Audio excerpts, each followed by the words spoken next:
This was once the largest lake in the Middle East and one of the biggest salt lakes on the planet.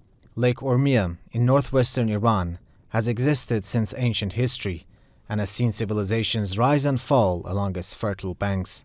But starting from the late 1990s, its waters began to retreat. It receded by around 500 meters a year, and now only 1/5 of the lake's original area remains.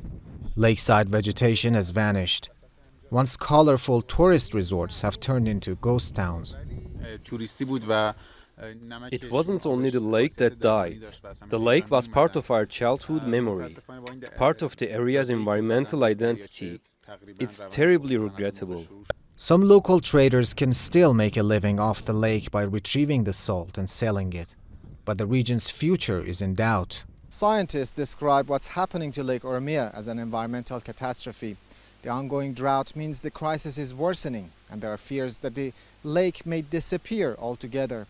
Even the most optimistic assessments acknowledge it may never return to its original size. The salt left behind threatens millions of nearby residents. The lake bed is still wet, preventing the salt from spreading easily and causing more damage to other communities. Nevertheless, salt storms, especially in summer, have already put the region's agriculture at risk and created health hazards for locals.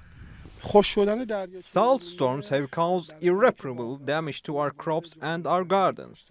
On top of that, they are causing respiratory problems. Sometimes the wind blowing from the lake carries a stench. All this has made our lives near the lakeside more difficult. Ironically, one of the main reasons the lake is turning into a desert is the government's irrigation projects, which are diverting water for farming and dams. Rising temperatures and an extended drought, which have been blamed on the climate crisis, have also worsened the situation. A UN project to save the dying lake was launched in 2013 with funding from Japan. After some early successes, the program had to be shelved due to US sanctions and a lack of funds from Tehran. There are other reasons like the climate crisis and global heating.